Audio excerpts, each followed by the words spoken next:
In the old days, rich landlords and landed gentry in India faced a peculiar problem when it came to their women folk. The women folk were not allowed to participate in management of estates. Even after the time they spent in managing their home, husband, and children, they would still have a lot of time left on their hands. Please remember also that they had loads of household staff as well to help them. The rich landlords may have been wary that too much of spare time could turn into a silent rebellion by their women folk. Then they hit upon the game plan to divert the attention of their spouses.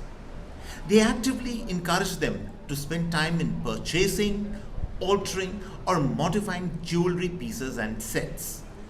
Jewelers were encouraged to visit Havelis to display their version of the summer, spring, or winter collection.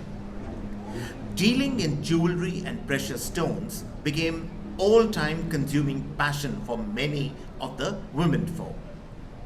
When I look at Rakesh Tikait spearheading the farm agitation today, he reminds me of the women folk of those old days indulging their passion. Why do I say that? Reports show that Rakesh Tikait has assets worth more than 80 crores with properties and other assets spread over 13 cities. Frankly, he does not have to work for a living. After many months of driving the farmers' protests, there should not be any doubt in anyone's mind why Tikait is doing what he is doing. This extremely rich landed farmer has so much spare time on his hands that he is seeking television relevance, political relevance, even existential relevance in the guise of the farmers' agitation. And he is not alone.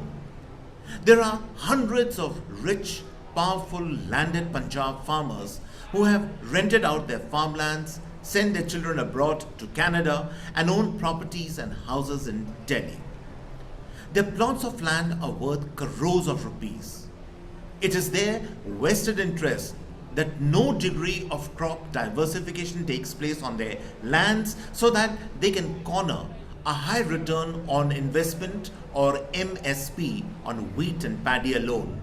Never mind the soil degradation, depleting water resources, and environmental nightmare they are creating.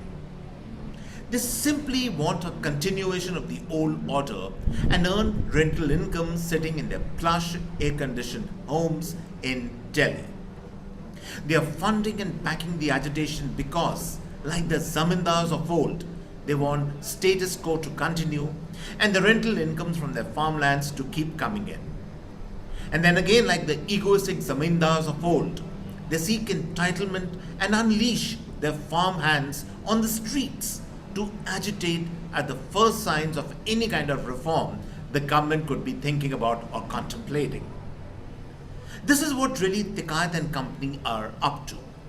It is an ironical and frankly laughable situation where the landed rich lot are taking to the streets, taking up cudgels for the farmers' rights. What rights, one might ask? Rights, of course, of freebies, rights of rental income, right of a very high support price for wheat and paddy, and the right to prevent the marginal poor farmer from escaping the clutches of loan sharks and asking for a more competitive return on his produce. The scenario, frankly, is so farcical that it could be a bit like Mary Antoinette coming out of the palace and joining the revolutionaries and marching with them and shouting, "Give them cake." But wonders never cease in this agitation. The rich farmers, the Tikaits of the world, have made common cause with the hard left, the politically marginalized, the perennial protesters in India, and the rent-a-cause gladflies like Yogendra Yadav. An entire spectrum of people are coming together who have been rejected again and again by the people. Their ideology and vision for India anarchic, all soft peddlers of a state of chaos which they can use to jockey into positions of power and relevance. It is the same old syndrome of women folks, of rich landlords buying and modifying jewelry pieces to pass the time and gain relevance. Fine, different strokes for different people. But who given the right to do all this at my and your expense and cost? Can we forget the scenes at the Delhi-Gurugram border yesterday during the so-called Bharat Bandh? Hundreds and thousands of commuters stuck in their cars because these anarchists were doing sit-ins and had blocked roads and highways. Imagine the plight of those people, many of them desperate to go to the washroom, others desperate to join their loved ones, the ill and the sick stuck in ambulances on roads taken over by these hooligans.